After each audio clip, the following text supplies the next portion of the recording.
তুষার মাহাতো। কোন দল থেকে কোন দলে এলেন? আগে টিএমসি-তে ভোটার হিসেবেই ছিলাম, এখন বর্তমান আমরা বিজেপিতে আজকে এখানে এসে ডাইচকে জয়েন করেছি। এই দল ছেড়ে এই দলে আসার কারণটা? ওই দলে আমরা ছিলাম দীর্ঘদিন থাকার পরে আমরা এবং রাজেশ দা আমাদের সমাজের কর্মী হিসাবে এনার সাথে আগের থেকেই আমরা যুক্ত ছিলাম, টিএমসির আগের থেকেই যুক্ত ছিলাম। তো টিএমসি এরপরে আমরা ছিলাম কিছুদিন, তারপরে আমাদের রাজেশ দা যুক্ত গোপীবল্লভপুর বিধানসভায় বিজেপির প্রার্থী হয়েছেন। আমাদের রাজেশ দা উনি আগে সমাজের কর্মী হিসাবে ছিলেন আর নেতাও ছিলেন সমাজের। সেই সমাজের সাথে আমাদের সমাজকে রাজেশ দা এগিয়ে নিয়ে যাচ্ছে, তাই রাজেশ দার হাত ধরেই আজকে বিজেপিতে যোগদান করে যাতে আমাদের কর্মী সমাজ আবার এগিয়ে যায় এবং যে দাবিগুলো আছে সেই দাবিগুলো যাতে আমরা সুষ্ঠুভাবে শান্তিপূর্ণভাবে আদায় করতে পারি আমাদের সরকারের কাছ থেকে, তার জন্যই আমরা আজকে বিজেপিতে রাজেশ দার হাত ধরেছি। কি নাম? তুষার মাহাতো।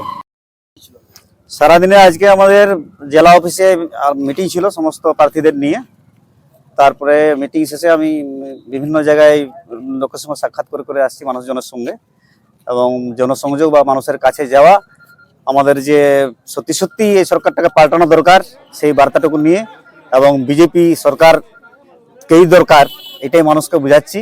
এবং আজকে এসেছিলাম এখানে, তো এখানে যারা ছিলেন, যারা এতদিন ধরে দলটা করেছেন, বহু ত্যাগ তিতিক্ষা স্বীকার করে তাদের প্রত্যেককে যথাযোগ্য সম্মান জানিয়ে আজকে আমাদের ছোট করে সভা হলো, নির্বাচনী সভা, এবং মানুষকে আমি আমার পরিচয় দিলাম, আমার বক্তব্য রাখলাম কেন দরকার, আজকে দেশ বা দেশের অবস্থা কি আছে, যে ধরনের দুর্নীতি চলছে সমাজে, যে ধরনের অপশাসন চলছে, এটার যে অবসান হওয়া দরকার আছে অবিলম্বে, সেটুকুই বুঝালাম।